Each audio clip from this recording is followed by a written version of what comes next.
Amém, igreja? Eu saúdo os irmãos com a paz de Cristo Jesus, amém? Todos tenham uma boa noite, que Deus possa abençoar a sua noite abundantemente, abençoar a nossa noite, né? E eu quero convidar vocês a abrirem as suas Bíblias no livro de João, capítulo 6, lá a partir do versículo 60, deixa aberto aí, tá bom? É hoje culto de cura e libertação, culto que Deus tem sido presente em nossas vidas, culto que o Senhor tem nos abençoado, não que somente no culto, pós-culto, quando nós saímos daqui, quando nós acabamos de cultuar a Deus, nós vamos para os nossos lares, mas o culto ele não termina, porque o culto ele é racional, o culto praticamente ele é intensivo. Então eu quero te convidar a você cultuar ao Senhor, ainda que o culto físico, né, aqui, esse culto acabe, você continue com o culto racional, continue cultuando a Deus, continue com as suas mentes voltadas para o seu Deus, para o nosso Deus que é absoluto, que é supremo, que é maravilhoso, que é misericordioso, bondoso, amoroso. Deus é Deus e o resto é resto. Então eu te convido a abrir suas Bíblias no livro de João, deixa aí aberta, vou deixar os avisos. Sexta-feira nós temos culto de casais e família com a pastora Cláudia, amém? Domingo, culto de louvor e adoração, todos estão convidados, nós temos lá, temos tomado todos os cuidados, então você está convidado, amém? Você que queira depositar o seu dízimo, você que queira fazer uma oferta, tem aí abaixo, né, as informações da igreja. Quero dizer para você que o Pix da igreja é o CNPJ, então quem quiser fazer um Pix, só usar o CNPJ da igreja, que automaticamente você vai estar conseguindo fazer a sua transferência sem qualquer custo adicional, amém? Então vamos orar ao Senhor, vamos pedir a Deus para que eles nos dê entendimento da palavra. Essa palavra eu ministrei ela um pouquinho no domingo e eu queria compartilhar ela mais uma vez com um pouquinho mais de liberdade, porque no domingo foi a abertura do culto, foi palavra introdutória, mas hoje eu queria compartilhar com vocês o que Deus colocou em meu coração, amém? Senhor, nós te agradecemos por esta noite. Senhor, olhamos para o alto, de onde, Senhor, pode nos vir o socorro. Senhor, nós clamamos a Ti, Senhor, pelo Teu santo nome que é poderoso, o nome que tem todo o poder no céu e na terra. Senhor, nós pedimos a Ti nessa noite, pela Tua infinita graça, pela Tua infinita misericórdia. E pedimos a Ti também, Senhor, perdão pelas nossas falhas, pelos pecados cometidos, falados e praticados. Senhor, tenha misericórdia de nós. Mas nesta noite, ó Pai eterno, Senhor da glória, que o Teu Santo Espírito possa vir de encontro às nossas vidas e falar diretamente conosco. Senhor, que na ministração da Tua palavra, o Teu Santo Espírito, Ele possa falar conosco. Que Ele possa nos levar, Senhor Deus da glória, ao arrependimento, pois a Tua palavra vai dizer que quem convence o homem do juízo, da justiça, é o Teu Santo Espírito. Então, Espírito Santo, nos convença de todo mal, nos convença de todo pecado e nos liberta. Lava-nos, ó Senhor, lava-nos, ó Senhor, com o Teu sangue. O sangue que torna alvo como a neve, o sangue que torna branco como a lã carmesim. Então, Senhor, em nome de Jesus, o Senhor que nos torna, Senhor, brancos como a neve e brancos como a lã, venha, Senhor, o Teu sangue sobre nós. O sangue carmesim, sangue de Cristo Jesus, que Ele possa nos tornar, aleluia, brancos como a neve. Senhor, nós te pedimos nessa noite, em nome do Teu Filho amado, visita os hospitais, visita, Senhor, as UTIs, visita os irmãos, as irmãs, as pessoas que estão internadas. Senhor, Deus da glória, que o Senhor possa usar de misericórdia, que o Senhor possa estender as suas mãos sobre essas vidas e libertar deste mal, libertar dessa enfermidade. Senhor, eu te peço em nome de Jesus, seja conosco, seja, Senhor Deus da glória, com a Tua igreja, em nome de Jesus. Amém, irmãos? Então, eu gostaria de meditar aí no capítulo 6, apenas alguns versículos, versículo 60 para iniciar, vai dizer assim: Ao ouvirem isso, muitos dos seus discípulos disseram: dura é essa palavra. Quem pode suportá-la? Versículo 67. Perguntou Jesus aos 12: vocês também não querem ir? Simão Pedro respondeu: Senhor, para onde iremos? Tu tens a palavra de vida eterna.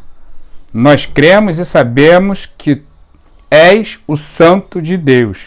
Aleluia. Amém, irmãos? Então, como eu falei no domingo, quem assistiu o início do culto pode ver ali um pouco do que eu falei. Jesus, antes desse discurso duro, Jesus realiza alguns milagres. Jesus realiza o milagre, né, da primeira multiplicação de pães. Depois Jesus anda sobre a água.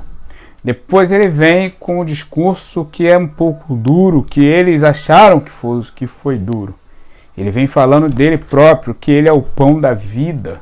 Ele é o Filho do Deus Altíssimo. Que quem comesse da carne dele, bebesse do seu sangue, esse teria vida, esse teria salvação. E dentre outras coisas que o capítulo 6 ele vai nos trazendo do versículo 25 até o versículo 59. Então, quando chega agora no versículo 60, depois de ouvirem tudo o que Jesus falara, alguns dos discípulos, não os 12, mas outros que os seguiam, esses discípulos, eles se sentem humilhados, eles se sentem confrontados, eles se sentem indignados, porque eles dizem, ao ouvirem isso, a Bíblia diz assim, ao ouvirem isso, muitos dos seus discípulos disseram: dura é essa palavra. Então eles acharam que essa palavra de Cristo, quando Cristo vinha falando de si próprio e vinha dizendo o que havia acontecido, dizendo dos antepassados e falando que eles não criam nos profetas que vinham falando a respeito de Cristo, que vinha profetizando a respeito da vinda do Salvador. E ele diz: os seus antepassados comeram o maná que caiu do céu, o maná de Moisés. Eu sou o pão da vida. Ele diz, eles comeram uma coisa que era perecível, mas não, aqui está o pão da vida, algo que é eterno, que vai à cruz do Calvário, mas que ao terceiro dia há de ressuscitar.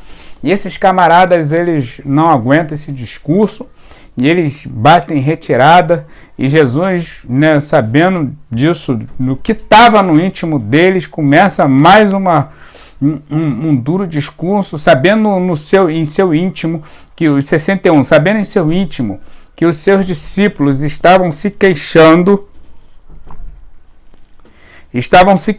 do que ouviram. Jesus lhe disse: isso os escandalizam? Então Jesus ele começa mais uma vez a falar, ele diz: e o que será de vocês se virem o Filho do Homem subir para onde estava antes? Se eles estavam se escandalizando somente com aquilo que Jesus estava falando, imagine quando eles viessem a ver Jesus sendo elevado aos céus. O que seria daqueles camaradas? O que seria daquele povo? É o que Jesus pergunta para eles. Mas eu não vou entrar nesse assunto. O assunto que eu quero entrar é a forma com que as coisas são conduzidas hoje, a forma com que nós temos que conduzir a igreja, orientar o povo, orientar os servos, como nós somos servos também, e às vezes até mesmo nós também precisamos de orientação e pedimos a Deus, e Deus dá, ou então alguém vem para nos dar essa orientação e nos chamar a atenção para alguma coisa. Nós não somos deuses, não somos semideus, não somos os santarrões, não. Claro, todo ser humano é falho, vivemos num corpo falho, num corpo corruptível, mas hoje está muito difícil, porque hoje, por exemplo, quando ele diz aqui, como eu falei no domingo, ao ouvirem E isso muitos dos seus discípulos disseram: dura é essa palavra. Quem suportará? Quem poderá suportá-la? Então, eu falei no domingo que às vezes as pessoas só lembram de nós como cristãos, como pastores, como evangelistas, como pastoras ou missionárias, como diácono, diaconisas, como obreiro ou obreiras. As pessoas só lembram de nós quando elas estão passando por algum tipo de necessidade, por algum tipo de adversidade. E aí elas dizem: não, vai lá no diácono fulano de tal, porque ele é servo de Deus. Vai lá na missionária tal, porque ela é uma mulher de oração. Vai lá na fulana de tal, porque é uma pastora abençoada. Vai lá no ciclano, porque é um presbítero bom, tem uma boa palavra. Vai. Então as pessoas só nos olham com bons olhos. Muitas das vezes, é claro que não sempre, mas muitas das vezes só quando elas estão debaixo de alguma adversidade, quando elas estão passando por algum tipo de luta, porque quando isso passa, tudo isso se acaba, essas pessoas dizem que a igreja não presta, essas pessoas dizem que o fulano de tal não vale nada, está se escondendo atrás da Bíblia, está se escondendo dentro da igreja, que é falso profeta, que é falso isso, que é falso... Eu não me esquento com essas coisas. Todo mundo tem sua opinião e todo mundo tem a sua liberdade de expressão. As pessoas têm o direito de achar o que quiser de mim. Eu não vou me importar com isso, acho que quiserem. O que eu tenho que ter consciência e ciência é da minha comunhão com Deus, da minha espiritualidade com Deus. Mas eu tenho que cair em si também, porque quando algumas dessas pessoas chegarem a mim, ou até mesmo pessoas que estão dentro da igreja, irmãos, que chegarem pedindo oração, eu tenho que me posicionar como Jesus se posicionou. E aí começa toda a história aqui para os dias de hoje. Hoje, se você falar para o camarada que ele está errado porque ele tem o seu casamento e tem um relacionamento extraconjugal, já era. O camarada ficou aborrecido, fala que você não tem que se meter na vida dele, que a vida é dele, pronto, acabou, ninguém paga as contas e tal, é ele que sabe. E aí, linha na pipa. E aí os irmãos que não sabem vai dizer: pô, o pastor também, a pastora, né? Pô, o diácono tal foi falar com... Não, irmãos, não é culpa do diácono, não é culpa do pastor, da pastora. A culpa é dele mesmo. Simplesmente ele não quis dar ouvido na repreensão, na correção e se sentiu ofendido. Então hoje dizer a verdade muitas das vezes vai ofender. Muitas das vezes dizer a verdade hoje vai oprimir. Muitas das vezes dizer a verdade hoje vai constranger. Então aquele que for constrangido porque ouve a verdade e se arrepende do seu mau caminho, glória a Deus, voltou para os caminhos do Senhor. Mas não, muitos não é por aí. A verdade é que muitos querem viver a sua vida de qualquer maneira e querem receber oração, querem estar lá no culto, querem estar sentadinho. Muitos às vezes querem até estar ali mexendo com as coisas do Senhor, trabalhando dentro da casa do Senhor, mas sem qualquer pudor, sem qualquer vergonha, sem qualquer temor. Nós precisamos ter uma vida de temor, nós precisamos ter uma vida de pudor, uma vida com vergonha, dizendo: não, isso aí é vergonhoso para mim, eu não posso estar com isso, eu não posso cometer tal erro. As pessoas hoje, elas não estão nem aí para o que está acontecendo à sua volta ou para aquilo que ela está fazendo.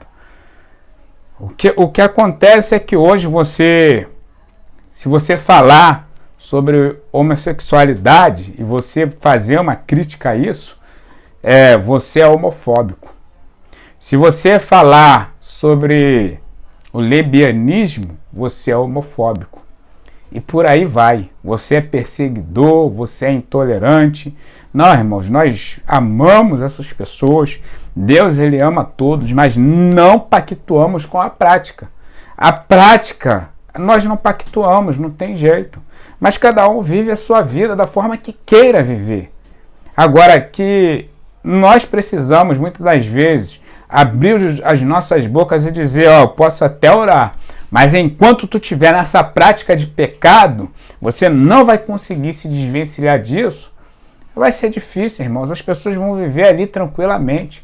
Elas vão viver dentro da igreja, até mesmo fora, dizendo, toda vez que eu precisar, tem o irmão fulano de tal que vai orar. Sabe por que o discurso não é duro? Sabe por que o discurso é um discurso laico, onde tudo pode? Não, irmãos. Deus é quem liberta, Deus é quem faz. Deus faz tudo isso, Ele liberta, Ele transforma, mas é necessário um querer da pessoa ser transformada. É necessário a pessoa ouvir uma repreensão e aceitar aquela repreensão. Então, quando Jesus ele discursa para eles, eles ouvem isso, muitos deles se dispersam, muitos deles deixam de seguir a Jesus, deixam de seguir a Cristo. E vamos trazendo para os dias de hoje, irmão, se nós formos pregar um evangelho mesmo, como em alguns lugares está sendo feito, na verdade nós temos pregado esse evangelho, graças a Deus a nossa igreja ela tem batido sobre isso, ela tem falado a respeito do pecado, a respeito da corrupção, graças a Deus eu tenho visto alguns pastores pregando a respeito disso, batendo em cima dessa tecla, dizendo, arrependam-se, larga o pecado, deixe essa vida de pecaminosidade, volte-se para o Senhor, pois Ele está pronto a perdoar os nossos pecados, as nossas falhas. Então, enquanto nós estivermos pregando isso e isso estiver acontecendo, nós vamos ver muitos se dispersando da igreja. Nós vamos ver algumas pessoas não querendo se envolver com o evangelho porque simplesmente não querem ter um compromisso. Nós vamos ver muitas pessoas vivendo o pouco porque elas não querem vivenciar o sobrenatural, porque vivenciar o sobrenatural vai ser obrigado, não é necessário abrir mão de algumas coisas, e uma das coisas que é necessário abrir mão do pecado, abrir mão da vida pecaminosa, da vida de ostentação, da vida de vida relaxada, vamos dizer assim, vivo de qualquer maneira. Irmãos, é só nós pegarmos a vida do filho pródigo. Pensa bem, um camarada que tem tudo. O camarada tem tudo. E aí ele pede lá a sua herança e mete o pé. Depois que ele gasta tudo, ele volta para o Senhor. O Senhor de braços abertos o recebe. E assim ele nos recebeu. Agora presta bem atenção no irmão do filho pródigo. Quando ele vê tudo aquilo, ele fica indignado, ele fica transtornado e ele diz, poxa pai, eu estou aqui contigo tanto tempo. E o pai fala, meu filho, tu tem tudo que eu tenho é teu. Tudo que eu tenho está à tua disposição. Então, muitos hoje, irmãos, não sabem usufruir do que têm. Não estão usufruindo. Sabe por quê? Porque querem viver de qualquer maneira. E eu creio que não o filho pródigo, mas o irmão, ele não sabia tudo o que tinha porque ele estava vivendo de qualquer maneira. Ainda que aparentava viver ali uma vida de retidão com Deus, uma vida de comunhão, ele não sabia o que tinha. Por isso que quando ele vê o pai lá restituindo o filho, abraçando o filho, falando, mata um cordeiro, faz isso, vamos dar uma festa porque o meu filho voltou, ele fica indignado, ele se indigna com aquela situação e diz, pô pai, eu estou aqui tanto tempo. Irmãos, em nome de Jesus, nós que estamos há anos no Evangelho, nós precisamos de uma vida de comunhão com Deus. Nós precisamos ouvir esse discurso duro de Cristo Jesus. E não só ouvir, não, é ouvir e aplicá-lo em nós. Nós precisamos nos alimentar da carne de Cristo, que é o seu corpo, o pão da vida. E o que é esse pão da vida hoje? É essa palavra. Nós precisamos entrar em oração diariamente. Não adianta, como eu falei no domingo, levantar clamor em cima de clamor, sem um compromisso verdadeiro, porque Deus, Ele sabe da intenção dos nossos corações, Ele conhece o que está no meu, o que está no seu coração. Eu estava dizendo no domingo que tem aí um número de pessoas chamando para oração, chamando para o jejum, em prol da humanidade, mas vai ver a intenção do coração e Deus conhece. Hoje eu estava estudando um pouquinho sobre a vida de Ana, mulher de Elcana lá, aquela mulher que chorava, que pedia a Deus por um filho, que enquanto ela não muda ali a oração, enquanto ela não muda a intenção do seu coração, ela não consegue obter a vitória, ela não consegue ter o filho. Quando ela muda o sentido do coração, que ela diz: Senhor, se me deres um filho, eu o darei ao Senhor. Ele vai servir na casa do Senhor para todo sempre. Ele vai te servir. Enquanto ela não muda essa intenção, porque até então a intenção dela era o quê? Era de competição, era de competir com Penina, era de esfregar na cara de Penina o filho que ela tinha recebido. Mas em um determinado momento ela entende que ela não precisava de disputar, o que ela precisava era de doar, o que ela precisava era de ser uma mulher abençoadora, até que para que Penina visse nela a diferença. E aí Deus abençoe aquela mulher, irmãos, enquanto a humanidade não mudar o curso do coração, não tem jeito. O curso do coração é o seguinte: você não pode querer só a bênção, você tem que querer o abençoador. Enquanto nós estivermos só atrás da bênção e não buscar o abençoador, nós vamos continuar na mesma. Nós precisamos do abençoador, nós precisamos, na verdade, é de Cristo em nós. Por enquanto, nós queremos que o vírus passe, nós queremos vencer tudo isso, nós queremos receber a vacina. Para quê? Para quê? Por que queremos tudo isso? Para que lá na frente o nome de Deus continue sendo glorificado, ou melhor dizendo, para que lá na frente nós venhamos buscar Ele em intensidade como estamos buscando agora? Bacana, glória a Deus se for esse o pensamento do seu coração. Agora muitos querem que esse vírus passe logo, para viver, aleluia, a vontade do seu coração, os desejos da carne. Muitos de nós queremos que tudo isso passe, para que futuramente nós venhamos ter uma vida de viagens, de ostentação, uma vida de corrupção, uma vida em que não se busque a Deus, não se busca ao Senhor, uma vida em que vivemos de acordo com as nossas vontades e não de acordo com a vontade de Deus. E aí Jesus, ele diz agora para os seus discípulos, quando ele vê toda aquela quantidade de homens indo embora, ele vira para os seus discípulos e faz a seguinte pergunta. Jesus perguntou aos 12, vocês também não querem ir? Simão Pedro lhe respondeu, Senhor, para quem iremos? Tu tens a palavra de vida eterna. Nós cremos e sabemos que és o Santo de Deus. Então, irmãos, a verdade é, nós já sabemos quem é Cristo Jesus. Nós vimos, presenciamos e temos visto os milagres de Deus, primeiro em nossas vidas. Porque, por exemplo, eu que estava sentenciado de morte, vamos dizer assim, porque por onde eu andava antes de eu me converter, amigos, pessoas que me olhavam diziam assim, bom, André, para tu não tem jeito não, para tu só a morte mesmo. A morte é quem é o teu caminho. Para muitos que olhavam para mim e diziam, verdadeiramente, esse daí não tem jeito. Qualquer momento vai cair morto. Qualquer momento vai chegar a notícia, morreu André. Então, isso para mim hoje é resposta de Deus? Não é a resposta de Deus. Isso para mim hoje é poder contemplar o milagre de Deus em minha vida, a transformação, a regeneração, a purificação, liberto das drogas, liberto da prostituição, liberto dos vícios, liberto de toda a mentira, liberto das coisas que me levavam ao lamaçal. Então, nós vemos primeiro Cristo em nós, a transformação que Ele fez em nós.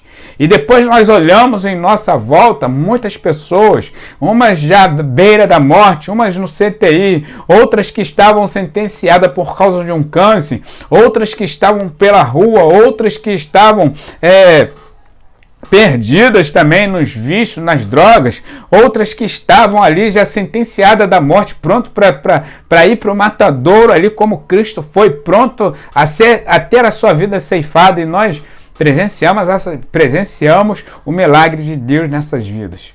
Ouvimos muitas pessoas testemunharem o que Deus fez em suas vidas.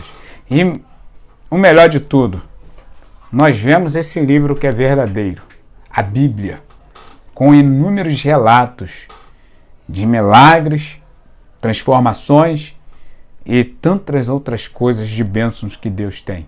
Então nós sabemos quem Cristo é. E sabemos que Ele é o único que tem palavra de vida eterna. Ele é o único que pode salvar. Ele é o único que pode transformar. Foi como a irmã Amanda ministrou no domingo, né? A missionária Amanda ministrou no domingo. Não temer o homem que pode matar o corpo e não tem o que fazer com a alma. Mas aí ela vai depois lá no capítulo 12, versículo 15 do livro de Lucas. E ela diz: temei ao que mata o corpo e lança o espírito no fogo. É isso? Se eu não me engano é isso. Eu acho que é isso mesmo, agora eu não estou lembrado, mas acho que foi isso que ela mencionou. Capítulo 12, versículo 15, versículo 5. Então, nós precisamos de temer ao Senhor, porque, na verdade, nós já estamos meio que sentenciados à morte. A qualquer momento, né, nós vamos nos encontrar com ela, mas vamos nos encontrar para uma vida eterna, assim creio eu, que... Não, na verdade, o capítulo 12, versículo... É isso mesmo. Capítulo 12 de Lucas, versículo 15 diz: mas lhe mostrarei a quem vocês devem temer. Temer aquele que depois de matar o corpo tem o poder de lançar no inferno. Sim, eu lhe digo a vocês, esse devem temer. Então, nós precisamos temer a esse que tem o poder de dar a vida e de tirar também. Mas ele tem o poder de dar a salvação e também de sentenciar a morte eterna. E Cristo, ele não quer que nenhum de nós se percamos, venhamos se perder. Então eu deixo essa palavra. Se o teu pastor te chamou a atenção, amém, glória a Deus, abraça essa palavra. Se o teu pastor disse para você, você precisa largar essa vida de pecado, Deus tem me revelado que você está assim, está assado, está fazendo isso, abrace isso, receba isso como um aviso prévio de Deus para a sua vida. Não espere o último momento, não espere o último momento de fôlego de vida para dizer: Jesus, eu me arrependo dos meus maus caminhos, me salva, por favor. Não, arrependa-se agora, viva o melhor de Deus. O melhor de Deus é Cristo em nós, é o Espírito Santo em você e em mim. Nós sabemos que Ele é o único que pode dar vida. Ele é o que tem a palavra de vida e vida eterna. Sabemos também que Ele é o unigênito de Deus, o Filho do Deus Pai. Amém? Eu deixo essa palavra para os nossos corações, que Deus possa abençoar a sua noite, que você possa meditar sobre essa palavra. Eu deixo lá capítulo 55 de Isaías: deixa o homem mau o seu caminho, converta-se ao Senhor, pois Ele está pronto a perdoar. Então Deus, Ele está pronto a nos perdoar. Capítulo 55 de Isaías, a partir do versículo 6, se eu não me engano: clamem ao Senhor enquanto podem achá-lo. Buscai o Senhor enquanto está perto. Amém? Então busque Ele enquanto Ele está perto, clame Ele enquanto Ele pode te ouvir, enquanto podemos achá-lo. Faça isso em nome de Jesus e se arrependa dos seus maus caminhos. Senhor Deus, nós te louvamos por essa noite, te agradecemos por essa palavra e pedimos, ó Deus amado, que o Senhor possa nos abençoar com toda sorte de bênção e nos livrar desse mal chamado Covid-19. Senhor, nós te pedimos, ó Pai, continue conosco nesta noite. Visita, Senhor, o seu Adalto, toma a vida do teu filho em tuas mãos. E nos dê, Senhor Deus da glória, uma noite de paz e de descanso em nome de Jesus. O Senhor te abençoe e te guarde. O Senhor faça resplandecer o seu rosto sobre ti e tenha misericórdia de ti. O Senhor levante o rosto sobre ti e te dê a paz. E nós dizemos amém. Deus te abençoe em nome de Jesus. Amém.